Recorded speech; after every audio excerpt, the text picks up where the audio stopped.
Flora's Very Windy Day, and the author is Jeannie Birdsall.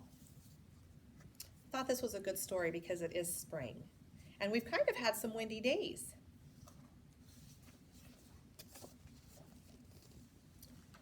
Mommy, Crispin spilled my paint again, shrieked Flora. I told you to keep your paint out of his reach, said Mother. I tried, Flora said, but... Look at this mess. Outside, Flora, right now. I can't go outside, protested Flora. The wind is so strong and it will blow me away. Nonsense, said her mother. Flora thought for a moment. Of course, I could wear my super heavy special duty red boots. They'll keep me from being blown away. Fine, said her mother. Take your baby brother with you.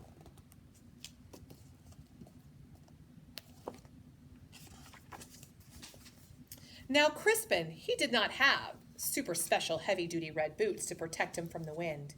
His boots were purple, and he couldn't do anything but keep his feet dry in those boots. Oh well, Flora thought, it wouldn't be her fault if Crispin was blown away. So Flora put on her coat and her special heavy-duty red boots, and her mother put Crispin in his little coat, a hat, and his regular old purple boots. And when all that was done, Flora's mother opened the door and Flora and Crispin stepped outside.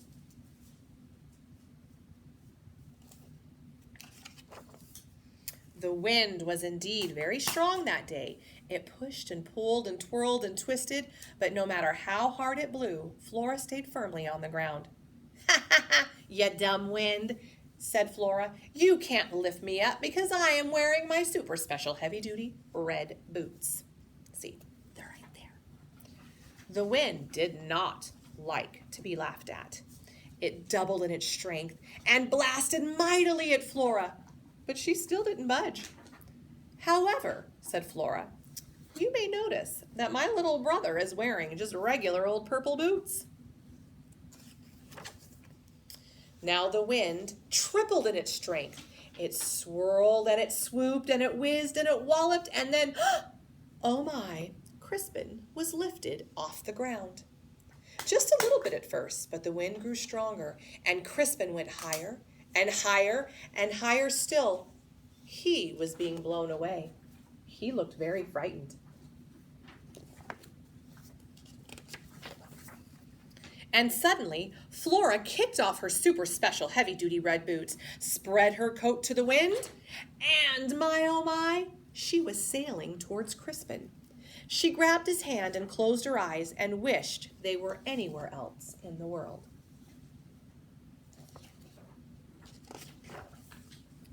But soon Flora realized that being blown by the wind, it was kind of comfortable. It was like riding along on a squishy flying chair. She wasn't scared anymore. She decided to open up her eyes. Just then they came upon a dragonfly. Will you give me that little boy? Asked the dragonfly. He could polish my wings. Silly dragonfly, scolded Flora. She knew that Crispin was clumsy to clean such delicate wings. He's my brother. I am taking him home. If the wind lets you, said the dragonfly. Flora and Crispin flew on and on until they came upon a sparrow. Will you give me that little boy? Asked the sparrow. He can sit on my eggs.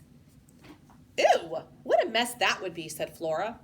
As if Crispin could sit on eggs without breaking them. He's my brother, and I'm taking him home. If the wind lets you, said the little sparrow. Flora and Crispin flew on and on until they came upon a rainbow. Will you give me that little boy? Said the rainbow. He could guard my pot of gold. Gold? Ooh, that was tempting. But, thought Flora, Crispin's not fierce enough to guard anything. No, he's my brother. I'm going to take him home. If the wind lets you, said the rainbow. Flora and Crispin flew on and on until they came upon a cloud. Will you give me that little boy? Asked the cloud. He could squeeze out my raindrops. Flora thought that squeezing out raindrops, that kind of sounds like fun. but Crispin would surely catch a cold, and then who would help him with his nose? No, I'm not going to give him to you. He's my brother. I got to take him home. If the wind lets you, says the cloud. Flora and Crispin flew on and on until they came upon an eagle. Will you give me that little boy? Asked the eagle. He could sharpen my talons. You can't fool me, Flora said. She saw that hungry look in the eagle's eye. He's my brother, and I'm taking him home. If the wind lets you, shouted the eagle. Flora and Crispin flew on and on until they came upon the man in the moon. Will you give me that little boy? Asked the man in the moon. It's lonely up here. He could stay and keep me company. The man in the moon had a kind face, and he did look lonely. But there were no chocolate chips on the moon, and Crispin loved chocolate chip cookies.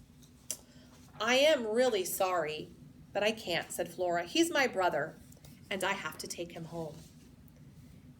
If the wind lets you, said the man in the moon. Flora stomped her feet, or would have, if there was anything to stomp on. She was in space.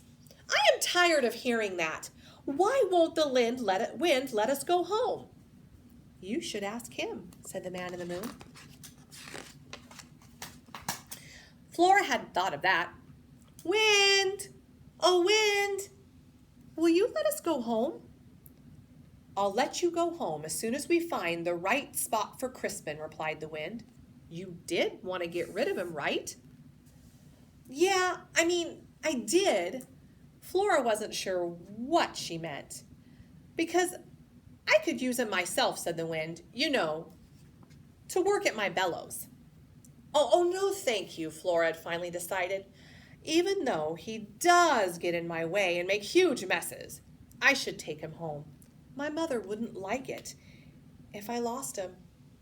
Well, if that's what you really want, said the wind. Yes, please, said Flora. So the wind turned Flora and Crispin around and blew them all home.